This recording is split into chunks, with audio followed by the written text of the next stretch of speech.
ചെങ്ങായിമാരെ നമ്മുടെ പറമ്പിൽ നിന്നാൽ സൂപ്പർ മഴയായിരുന്നു. നമ്മുടെ പറമ്പിലല്ല, ഇല്ലിക്കല്ല് മൊത്തത്തിൽ മഴയായിരുന്നു കേട്ടോ. അടിപൊളി മഴയായിരുന്നു. നല്ല വെള്ളച്ചാട്ടമായി.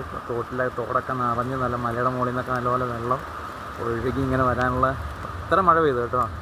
നല്ല മഴയായിരുന്നു. സൂപ്പർ മഴയായിരുന്നു. അടിപൊളിയായി. എല്ലാ തോട്ടിലൊക്കെ വെള്ളമായി. താഴോട്ടുള്ളവർക്കൊക്കെ വെള്ളമാകും. ഈ വെള്ളം ചെല്ലുമ്പോഴത്തേക്കും താഴെ താമസിക്കുന്ന ഈരാറ്റുപേട്ടക്കാർക്കൊക്കെ ആറ്റിലൊക്കെ വെള്ളമാകും കേട്ടോ. നല്ല സൂപ്പർ മഴയായിരുന്നു കേട്ടോ. അടിപൊളിയായിരുന്നു. Super super super super super super. നമ്മുടെ പപ്പായൊക്കെ നനഞ്ഞ കേട്ടോ. നമ്മുടെ പപ്പായൊക്കെ അടിപൊളിയായിട്ട് നനഞ്ഞിട്ടുണ്ട്. നല്ല ഇടിയുണ്ട് കേട്ടോ. നല്ല ഇടിയും മിന്നലൊക്കെ ഉണ്ട്. എന്നാലും നമ്മൾ പറമ്പിൽ ഇന്ന് പപ്പായയുടെ കൂടെ ഒന്ന് കയറി വന്നതാണ്. ജസ്റ്റ് ഒന്ന് മരുന്നിടാൻ ഒന്ന് വളരാൻ വേണ്ടിയിട്ട്. നമ്മുടെ പടത്താക്കുളമൊക്കെ ഏകദേശം നിറഞ്ഞിട്ട് ഇന്നത്തെ മഴ കൊണ്ട്. നല്ല തണുപ്പുണ്ട് കേട്ടോ. നല്ല തണുപ്പും നല്ല മഴയുമാണ്.